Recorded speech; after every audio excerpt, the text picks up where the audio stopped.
आज हम भारत के एक ऐसे ऐतिहासिक कानून पर बात करने वाले हैं जिसमें सही मायनों में देश की राजनीति का पूरा नक्शा बदलने की ताकत है। लेकिन चलिए शुरुआत एक सीधे से सवाल से करते हैं। क्या ये बात थोड़ी चौंकाने वाली नहीं लगती कि दुनिया के सबसे बड़े लोकतंत्र में आज भी हमारी संसद में महिलाओं की हिस्सेदारी सिर्फ 15% के आसपास है। जी हाँ, ये आंकड़ा दशकों से एक बहुत बड़ी चुनौती बना हुआ है। पर अब एक ऐसा कानून आ चुका है जो इस पूरी तस्वीर को हमेशा हमेशा के लिए बदल सकता है। तो चलिए सबसे पहले ये समझते हैं कि आखिर ये बिल है क्या। इसका ऑफिशियल नाम है नारी शक्ति वंदन अधिनियम।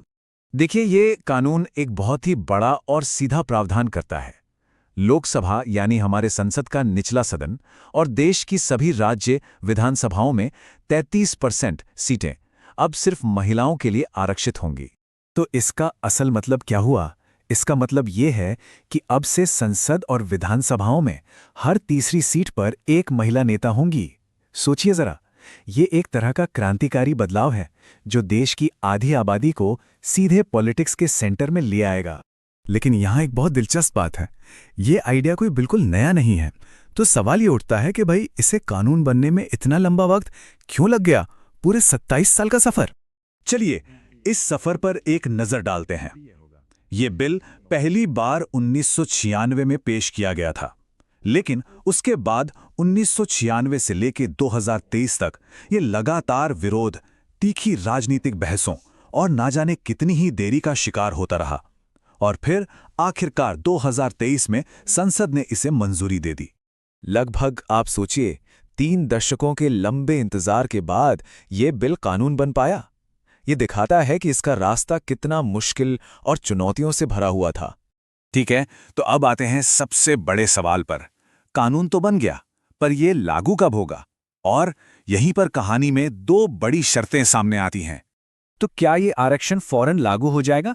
इसका सीधा और साफ जवाब है नहीं। तो फिर ये लागू होगा कैसे? इसके लिए 2 बड़े कदम उठाने जरूरी हैं।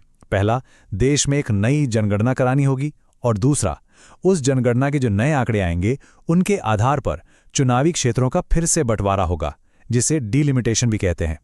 इसका मतलब ये है कि इस बदलाव को हकीकत में बदलने में अभी कुछ साल और लगेंगे। लेकिन एक बात तो पक्की है, जब भी ये आएगा भारतीय राजनीति में एक नया दौर शुरू करेगा। अब देखिए, जब भी कोई इतना बड़ा कानून आता है तो उस पर बहस होना तो स्वाभाविक है। तो चलिए इसके दोनों पहलुओं को जरा समझते हैं। अगर इसके फायदों की बात करें तो वो तो साफ हैं। इससे महिलाओं की राजनीतिक ताकत बढ़ेगी, महिलाओं से जुड़े मुद्दों पर और ज्यादा ध्यान जाएगा और ये सामाजिक बराबरी की तरफ एक बहुत बड़ा कदम होगा। लेकिन इसके साथ कुछ विवाद भी हैं। एक बड़ी चिंता ये है कि ओबीसी महिलाओं के लिए इसमें अलग से कोई कोटा नहीं है, और दूसरी सबसे बड़ी चिंता है इसे लागू करने में होने वाली देरी। तो अब इस कानून की बारीकियों से थोड़ा आगे बढ़ते हैं और भविष्य की तस्वीर पर एक नज़र डालते हैं। कहा जा रहा है कि यह सिर्फ एक बिल नहीं है, बल्कि एक ऐसा फैसला है जो भारत के भविष्य की दिशा तय करेगा। ये एक लाइन ही इस कानून की अहमियत बताने के लिए काफ़ी है। और ये सब हमें एक बहुत बड़े सवाल पर लाकर छोड़ देता है, क्या ये कानून वाकई में महिलाओं को वो बराबरी दिला पाएगा जिसका वो हक रखती हैं, या फिर ये भी सिर्फ कागज़ पर एक और वादा बनकर रह जाएगा?